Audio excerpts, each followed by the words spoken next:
Thailand has announced longer visa stays to boost the country's economy. Whether or not you're coming here for tourism or for Muay Thai like myself, or for any other reason, we now have two brand new options to stay in the country longer, which I'll be covering today, along with a couple other options that could be great for yourself if you don't meet the requirements for the new visas we have here, especially if you want to stay longer than just a few months. It's no secret that tourism plays a huge role in Thailand's economy, and it seems that ever since COVID-19 hit, the country's taken a pretty big dive as far as visitors and tourists are concerned. So I think it's pretty awesome that they're giving us some new options to work with. All right, first up, the update for visa exemptions when you enter the kingdom. This is big because up until this point, visa exemptions were for 30 days. But now when you enter the country by air or land, you can stay in the country for 60 days without any visa, as long as you reside or come from one of these 93 different countries around the world. Yes, that's right, 93 different countries. Up until now, only 57 countries have been able to get this visa exemption. So if you weren't able to do this before, take a look and see if your country is on this new list of 93. On top of this 60 days that you can stay in the country without a visa,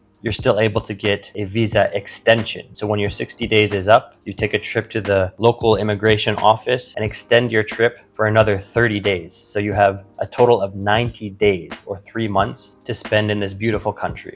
This next huge visa option can allow you to stay in Thailand for up to 5 years. As of July 15th, 2024, the Thai government has confirmed the Destination Thailand Visa, aka the DTV Visa Thailand, is now live for those looking to work and travel in Thailand. The DTV allows holders to stay in Thailand for up to 180 days per entry and is valid for 5 years. Originally, this was supposed to be a digital nomad visa for those who are working online, but now they're going to make it more widespread, and you're able to qualify for this visa if you plan to participate in the so-called Thai soft power activities. So if you plan to attend Thai boxing or cooking classes, participate in sports training, undergo medical treatments, take short-term educational courses, take part in seminars, or join artistic or music festivals. What's cool about this visa is the affordability aspect compared to some of the other long-term visas. It's 10,000 baht for every 180 days, and then you renew that for another 180 days, coming to 20,000 baht per year, up to 5 years. The one downside to this visa, in my opinion, which may exclude a good number of people out there, is that you have to have a minimum of 500,000 baht in your bank account, which comes to 18,815 US dollars,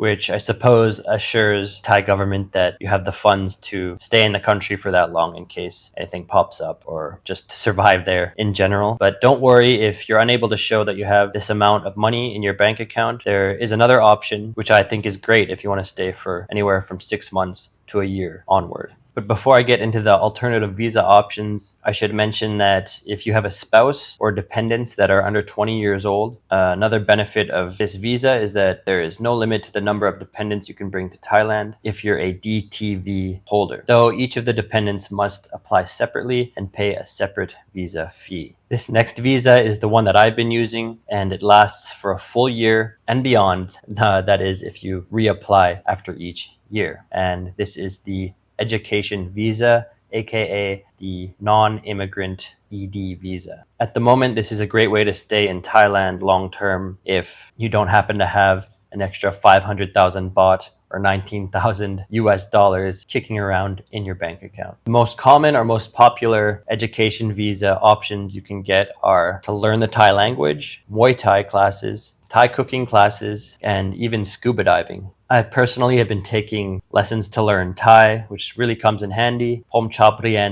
ภาษาไทยมากๆพูดไทยได้สู้ These days, you have the option to attend classes online via Zoom, which I think is pretty cool convenience-wise. Otherwise, you're able to go in person to learn to read and write Thai. On average, you'll probably end up paying a total of 45,000 to 55,000 baht per year for this education Learn Thai visa, because you have to pay for the classes and the schooling itself and the visa, and you have to do a check-in at immigration every 90 days as well, where you pay a 1,900 baht fee. So this 45 to 55,000 baht for the whole year includes all of the above. I had also looked into doing a Muay Thai visa because after all, I am staying in Thailand long term to compete and train in Muay Thai. But I honestly wouldn't recommend this option because there's only a handful of Muay Thai schools in the country that you're able to partake in the Muay Thai visa with. And most of these schools are more catered towards tourists and not so much those who are serious about learning proper Muay Thai technique and or fighting while here in Thailand. Make sure you subscribe to my channel to follow my Muay Thai journey and check out one of these videos next. Thanks for watching, guys. Until next time.